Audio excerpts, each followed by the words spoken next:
Thank you for joining me today on The Buzz on Quality.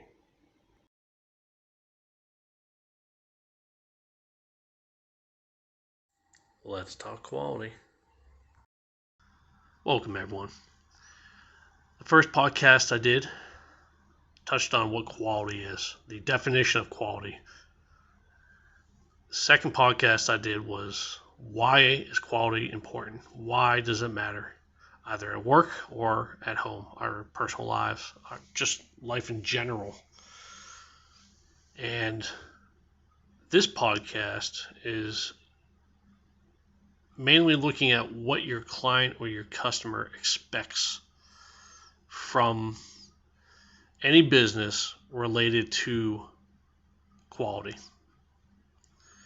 Because once you have quality defined and you understand why it is important, you really need to understand what your client or customer then expects from you on a regular basis, because they're all going to be different.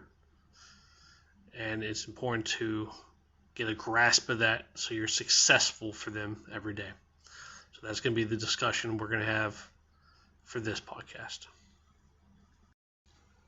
The important thing in succeeding for your client or your customer on a regular basis, daily basis, is understanding what they need from you, what they expect from you every single day.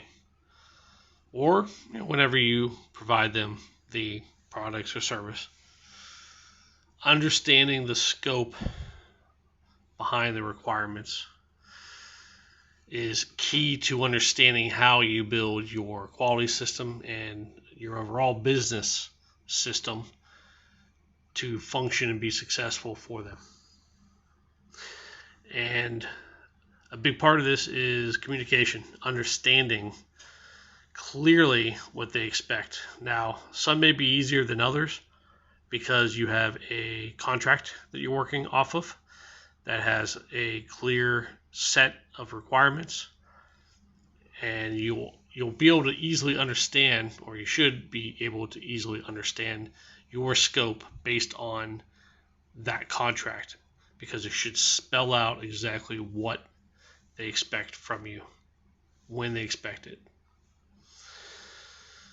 Now, for other areas that may not have a contract, especially in the service world, it may be more challenging. It would be up to the leadership essentially to design what they are going to provide the client or customers, especially if they're just walking in, or if they're trying to reach out to either clients or customers for business.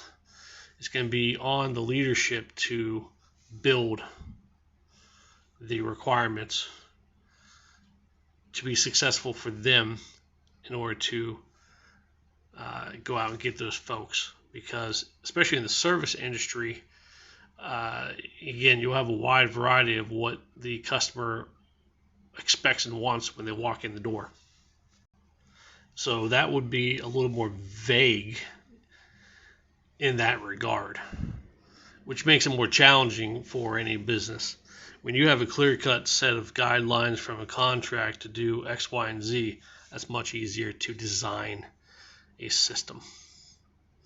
Now, whether you have that contract or you're just dealing with walk-ins, if you're in retail or restaurant business, you still have to design a system to be successful for you and for them. Now, since my main focus is on quality, I'm going to talk a little bit about the quality part in that. And it is important that however a business designs its overall systems, that they factor in quality. And often, and I've seen it far too many times, quality takes a back seat. It is not considered important. And it should be. And I've dealt with a lot of companies where safety was their main focus on top of just getting the job done. Quality was not on the forefront of their minds. And it eventually caught up to them. They eventually got into issues that became essentially non-compliances from a contractual standpoint, because they were not meeting those requirements and they had no way of tracking. And with no way to track, you have no idea how you're doing for what you're required to do. So any company needs to look at, within their business, incorporating quality, because the cost of poor quality will catch up to you and cause you serious issues down the road that will eventually become costly and may cause you to lose business. So whatever the company is, especially from a mid to large size company, they need to think about quality no different than safety and all the other regulatory requirements that they're required to follow. Smaller the business, it may not impact them as much, especially a small mom and pop shop, so to speak.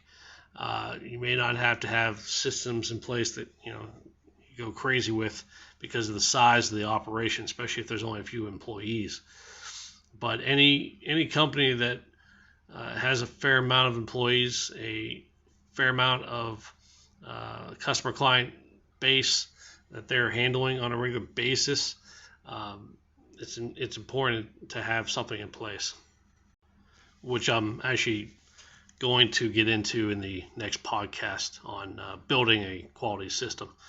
But there, just I want to reiterate that there's too many companies out there that they don't look at and incorporate quality in what they do every day for their customer or client, and that is serious. And I've seen it way too many times where companies get into serious issues because of it. And that's part of the intent behind this podcast and all my other videos on quality, is to get folks out there understanding why quality matters, why it's important in our lives, even though it's probably considered by most to be a boring topic. But we're impacted by quality every day, 24 hours a day. Continuing on the cost of poor quality, again, there's a lot of things that you will see easily, and there's a lot of things you will not see when you are looking at what your client or customer expects, when you are going to look at the scope of what is going to be needed. There's the iceberg, where you only see a little bit above the surface of the water, and there's a ton underneath that is hidden. And these are all elements that any company needs to look at when they are reviewing the client customer expectations and scope of work in order to build a foolproof system. So these are things to keep in mind.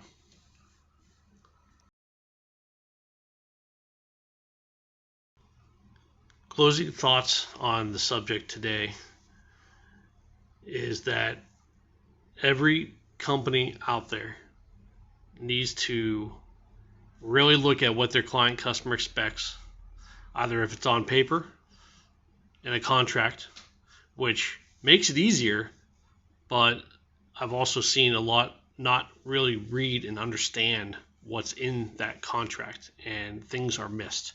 So that is still something that needs to be closely monitored. Anyone in a leadership capacity really needs to understand the contract to be successful, and that doesn't always happen, reading it and understanding it.